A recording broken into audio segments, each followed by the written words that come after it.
रजत का प्रश्न है जी। 5 साल से कोई डायरेक्ट सेलिंग कंपनी में है, अगर उसे सक्सेस नहीं मिल पा रही है, वो ज़िंदगी में डायरेक्ट सेलिंग में सक्सेस होना चाहता है, तो क्या करें? बहुत सारे लोग हैं, काम तो कर रहे हैं, वैसे परिणाम नहीं आ रहे जैसे वो चाह रहे हैं। देखिए, सबसे पहले तो मैं इनको इस बात के लिए अप्रिसिएट करना चाहूँगा कि 5 साल से इनको रिजल्ट नहीं आ रहे हैं, फिर भी ये इस इंडस्ट्री में ही कामयाब होना चाहते हैं। ये जो एक जिद है ना, ये बहुत ज़रूरी है। और दूसरी चीज़ है कि जब हम इनके कामयाबी को न हासिल कर पाने को एनालिसिस करें, तो कई सारे पहलू हो सकते हैं। बेसिकली ये काउंसलिंग का मैटर है कि बैठ करके समझना पड़ेगा कि आखिर प्रॉब्लम कहाँ पर हो रही है। बट मैं कुछ बिंदु ज़रूर बता देता हूँ ताकि वो चेक कर सके, आप चेक कर सकें कि किस तरह इनमें से कोई गलती तो आपसे नहीं हो रही है। तो पहली गलती हमसे क्या होती है कि 5 साल से आप डायरेक्ट सेलिंग इंडस्ट्री में हैं, तो क्या एक ही कंपनी में हैं या आपने कई कंपनियां बदली हैं? मेरे एक रोल मॉडल हैं डायरेक्ट सेलिंग इंडस्ट्री के, स्वर्गीय श्री सतीश पंडित जी। वो एक बड़ा अच्छा किस्सा सुनाया करते थे कि एक व्यक्ति ने कोई अपराध किया, उसको सजा हुई और सजा में ये बोला गया कि आप या तो जो है 100 प्याज खा लो या 100 जूते खा लो। तो उसने कहा जूते तो कौन खाएगा, तो अपन प्याज खा लेंगे। शुरुआत हुई। अच्छा, नियम एक और ये भी रखा गया कि अगर आप बीच में, अगर सजा के बीच में बदलना चाहते हैं तो आपको वापस गिनती 1 से शुरू करनी पड़ेगी। सो उसने प्याज से शुरुआत की, 5, 10, 15, 20, 25, 30 होते होते उसकी आंखों में से पानी निकलने लगा। वो बिल्कुल परेशान हो गया। उसने कहा प्याज नहीं खाया जा सकता, मैं जूते खा लूंगा। तो गिनती तो फिर 1 से शुरू करनी पड़ेगी।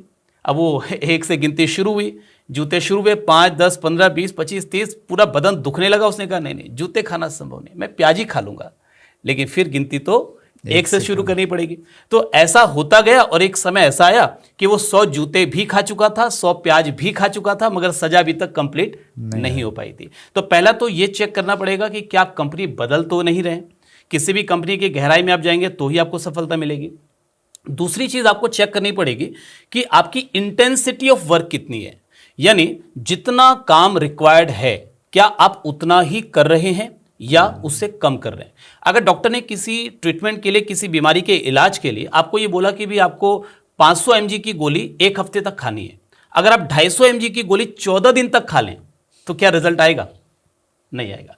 सो आपको क्या करना पड़ेगा, जितने इंटेंसिटी के साथ डॉक्टर ने आपको बोला है उतनी ही इंटेंसिटी के साथ आपको वो गोली खानी पड़ेगी, उतनी ही इंटेंसिटी के साथ आपको नेटवर्क मार्केटिंग में भी, डायरेक्ट सेलिंग में भी काम करना पड़ेगा।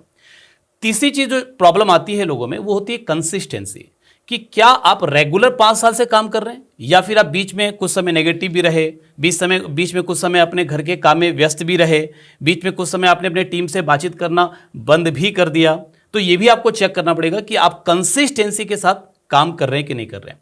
जो चौथी प्रॉब्लम आती है वो आती है मेंटरशिप और अकाउंटेबिलिटी, कि क्या आपका कोई मेंटोर है जिसके साथ आप रेगुलर डिस्कस कर रहे हैं। क्योंकि कभी कभी क्या होता है कि अपनी गलतियां खुद को समझ में नहीं आती, उस वक्त कोई एक व्यक्ति चाहिए जो आपकी सारी एक्टिविटीज को ऑब्जर्व करे, चेक करे और आपको गाइड करे कि आपको यह सुधार करने की जरूरत है। तो क्या आपने अपने अपलाइन में से किसी को अपना मेंटर बनाया है, जिनके सामने आप हफ्ते में कम से कम एक बार अपना पूरा वीकली रखते हैं कि भी मैंने ये काम किया है?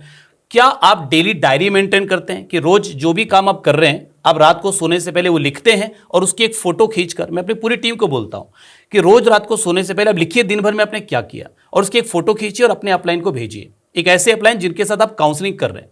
अगर किसी दिन आपने कुछ भी नहीं किया ना, कोई बात नहीं, आप लिखिए आज मैंने कुछ नहीं किया, फोटो खींचिए, भेजिए। इससे एक मोरल प्रेशर आपके ऊपर पड़ेगा। तो ये कुछ चीज़ें आप चेक कर सकते हैं। बाकी तो फिर आप अपने अपलाइन के साथ एक बार बैठकर जब काउंसलिंग करेंगे तो आपको समझ में आएगा कि कहाँ कहाँ और भी गलती हो रही है। दैट्स ग्रेट सचिन जी, आपने बहुत डिटेल में इस चीज़ को बताया। और कहीं ना कहीं जब आदमी सोचता है ना, एनालिसिस करने लग जाता है कि यार मुझे सक्सेस क्यों नहीं मिल रही है, तो मुझे लगता है फिर कहीं ना कहीं रास्ते निकल ही जाते हैं, एनालिसिस से निकलते हैं। और एक व्यक्ति अगर हमारी ज़िंदगी में रहे अपलाइन के रूप में तो फिर चीज़ें बहुत आसान हो जाती हैं। जब इतने लोगों को सर सफलता मिल रही है जी, तो आपको नहीं मिल रही है, तो आपको ये सोचने की आवश्यकता है कि कहीं तो कुछ तो चूक हो रहा है। मतलब आपको वो होल, वो छेद ढूंढना पड़ेगा जो आपके नाव में है। बॉस, आपके नाव में कोई तो छेद है, जिस छेद को ढूंढकर बंद नहीं किया तो आपकी मेहनत यूं ही वेस्ट होती रहेगी।